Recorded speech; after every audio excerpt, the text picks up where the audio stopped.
Bonjour à tous la famille, c'est Chronique de l'Atlas. J'espère que vous allez bien. Aujourd'hui je voulais parler avec vous du CHAN. Je vais pas vous mentir, à la base je comptais même pas en parler, mais c'est vrai que vous avez été très nombreux à me demander de faire une vidéo sur cette compétition. D'ailleurs pour l'anecdote, c'est mon père qui lit beaucoup les commentaires sur ma chaîne qui m'a conseillé de vous écouter. Après je vais pas vraiment m'attarder sur les performances du Maroc dans ce CHAN, mais je vais plus vous dire ce que je pense de ce tournoi en lui-même, parce qu'il y a énormément de choses qui vont pas. Et d'ailleurs comme j'avais déjà dit il y a pas longtemps, pour moi à la base cette année il devait même pas se jouer, parce que c'est pas une compétition majeure, et les clubs africains ont pris énormément de retard dans leurs championnats respectifs à cause du confinement. Mais bon ici c'est pas le sujet, je vous renvoie à ma vidéo où j'avais parlé de ça. Donc comme je vous ai dit, je vais vous dire les problèmes de cette compétition, et ce qu'il faudrait changer pour moi pour la rendre plus attractive. Donc c'est parti pour cette vidéo.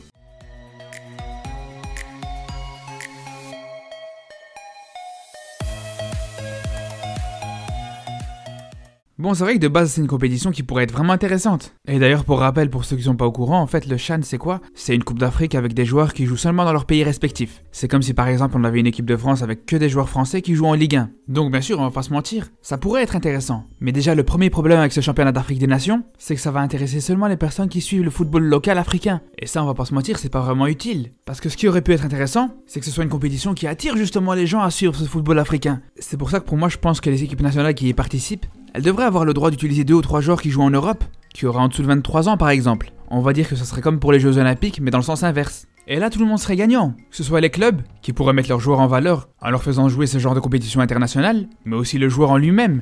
Ça pourrait lui donner l'occasion d'avoir du temps de jeu et gagner énormément en expérience, non seulement en jouant une compétition internationale, mais surtout contre des joueurs confirmés dans leur continent. Et en plus les équipes nationales A aussi pourraient en profiter, parce que ça peut faire partie de la formation du joueur et lui permettre d'être prêt le moment venu de porter les couleurs de l'équipe première de son pays. Mais les plus grands gagnants ce seraient les dirigeants de la CAF qui organisent cette compétition, parce que je suis persuadé qu'en autorisant des jeunes pépites africaines qui jouent en Europe à participer à ce tournoi, ça va attirer vraiment un nouveau public. Je vais vous donner juste un bête exemple. Imaginez un match Maroc-Algérie dans cette compétition, avec du côté du Maroc un joueur comme Hachim Mastour par exemple, aux côtés de joueurs du Raja et du Wydad, contre une équipe d'Algérie, avec imaginons un Ryan Cherki, dans une équipe avec des joueurs du Mouloudia et de la JSK. Franchement avec ça, venez pas me dire que la compétition prendrait pas une autre ampleur. Après vous allez me dire ouais mais le problème c'est que les équipes qui ont des pépites qui jouent en Europe ils seront avantagées. Mais pour le coup justement non c'est pas le cas. Parce que les équipes qui sont les plus fortes dans ce tournoi, c'est pas obligatoirement celles qui ont les meilleurs joueurs dans leur championnat, mais c'est les équipes qui ont l'habitude de jouer ensemble. Et je vais vous donner un exemple simple. En 2014 c'est la Libye qui a gagné la coupe. Vous croyez que c'est le pays qui a le meilleur championnat en Afrique? Ben franchement pas du tout. C'est juste parce que eux, leur équipe A et leur équipe locale c'est quasiment la même. Donc c'est les équipes comme ça qui sont largement avantagées. Après ça n'empêche pas qu'il y a des équipes comme le Maroc, qui n'ont pas forcément beaucoup de locaux dans leur équipe A, mais que pour pallier à ça, leur équipe locale fait énormément de rassemblements dans l'année, que ce soit juste pour faire des entraînements collectifs, ou bien carrément pour faire des matchs amicaux. Donc tout ça pour dire que c'est pas parce qu'une équipe pourra bénéficier de ces pépites qui jouent en Europe, qu'elle sera d'office avantagée. De toute façon, faudra pas s'attendre à ce que ces jeunes joueurs qui arriveront avec leur équipe locale, ils vont d'office tout écraser sur leur passage. Au contraire, je pense plus qu'ils serviraient de joker pour leur équipe. Après vous allez me dire il y a un petit problème par rapport à ça, c'est que les clubs européens pourraient interdire à leurs joueurs de participer à cette compétition. Mais déjà il faut savoir que le CHAN c'est une compétition qui est reconnue par la FIFA.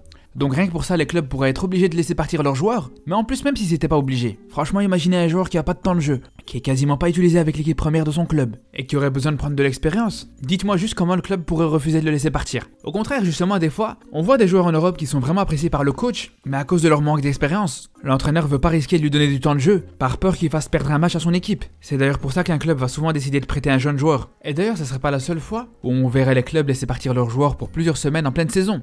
C'est déjà le cas pour la vraie Coupe d'Afrique quand elle se tient en hiver. Par contre, il y a un autre problème par rapport au championnat d'Afrique des Nations, c'est que je pense que cette compétition elle évoluera jamais tant que son système de qualification ne changera pas. Comment c'est possible qu'encore aujourd'hui en 2021, on ait des qualifications qui se font par zone? C'est pas normal. Si on prend l'exemple de l'Afrique du Nord, on a que 2 places sur 5 qui sont attribuées. Plus tôt dans la vidéo, je parlais de l'éventualité d'avoir un Algérie-Maroc dans cette compétition, mais il faut savoir que le taux de probabilité il est vraiment très bas. Et encore pire que ça, c'est que c'est impossible de voir les 3 pays du Maghreb qualifiés dans cette compétition. Et c'est là où c'est complètement stupide. Parce que ce que les organisateurs du championnat d'Afrique des Nations ils doivent comprendre, c'est que ce qui donne de la valeur et de l'engouement à une compétition, c'est les grosses affiches. Et je dirais plus particulièrement des derbies. Alors que là, avec ce système de qualification, on peut dire qu'ils se tirent une balle dans le pied, parce qu'ils suppriment quasiment toutes les chances d'avoir un derby dans ce tournoi. Donc voilà toutes les raisons pour lesquelles je pense que cette compétition elle pourrait avoir un énorme potentiel. Et franchement pour moi tant que la CAF cherche pas à innover, je suis persuadé qu'on n'aura jamais un nouveau public qui va être attiré par cette compétition, et que les équipes qui y participent elles-mêmes, elles prendront jamais cet événement au sérieux. Donc voilà pour cette vidéo, j'espère qu'elle vous a plu. En attendant je souhaite bonne chance à l'équipe du Maroc qui va affronter le Mali ce soir en finale. Sur ce je vous dis à très bientôt pour des nouvelles vidéos, n'hésitez pas à vous abonner, et surtout d'ici là prenez soin de vous.